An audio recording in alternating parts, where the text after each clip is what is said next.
देखो Ranjit murder case इसको बोला जाता है। वो रणजीत डेरे का वैसे उसे मैनेजर बता रहे हैं मीडिया में, वो गलत है। वो स्टेट लेवल कमेटी का 10 मेंबर कमेटी का सदस्य था। तो उसका कत्ल हुआ 10/10/2002 को। तो उसकी तफ्तीश डेरे बल घुमाई गई। तो लेकिन इसमें बहुत सारी कमियां थी, इस करके जड़ा हैगा वो आज अदालत ने सभी की अपीलें मंजूर कर ली और सबको बरी कर दिया।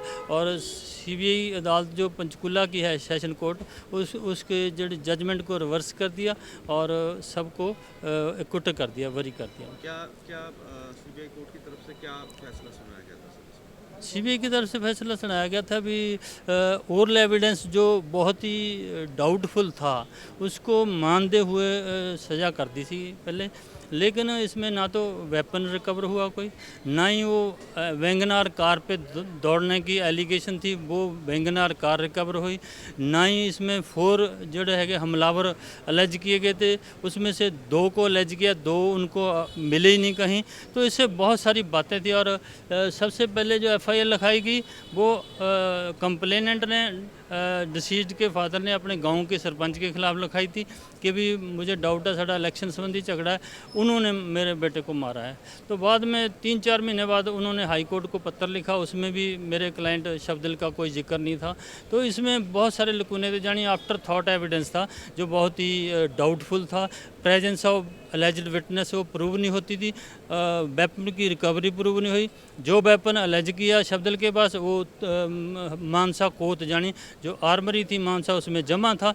2002 में मर्डर होता, 99 में उसमें जमा कर दिया। उसको बाद में 9mm का pistol as a gunman issue हुआ था और एक की 47 हुई थी, वो उससे रिकवर हुआ MM का। लेकिन मर्डर जो है वो फोरेंसिक रिपोर्ट के मुताबिक 455 बोर के पिस्टल से हुआ था जो किसी के पास से बरामद नहीं हुआ। टोटल कितने लोगों को सजा हुई थी राम रहीम में? टोटल इसमें 6 एक्यूज थे शुरू में।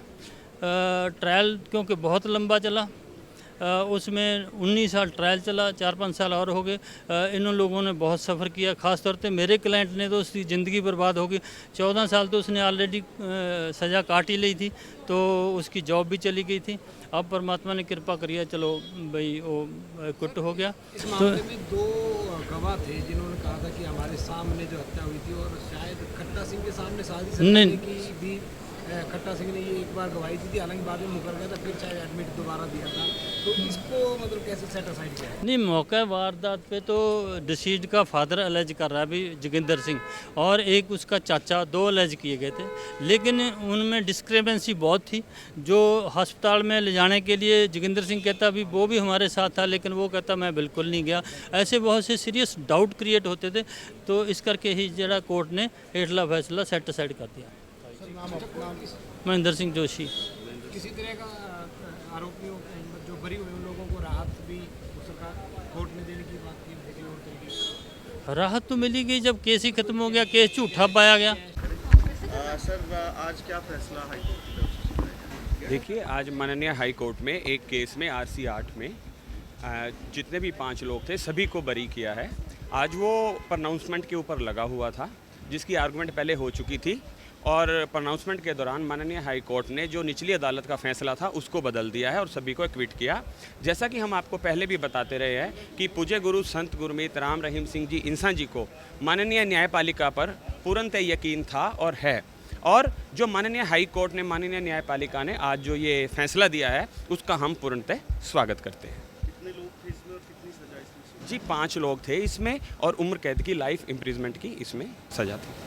इसमें रंजीत सिंह की हत्या का मामला था। जी। रंजीत सिंह किस पोस्ट पर थे और क्या ये पूरा मामला था? देखिए, इसके लिए मैं आपसे चाहूँगा कि एक बार जजमेंट अपलोड हो जाए, आज शाम तक या कल तक वो आ जाएगी। जैसे ही वो अपलोड होती है तो उसमें सारांश उसमें होगा, तो उसके अकॉर्डिंग पहले उसको पढ़ के फिर मैं आपको तुरंत बता पाऊँगा कि माननीय हाई कोर्ट ने इसमें क्या कहा।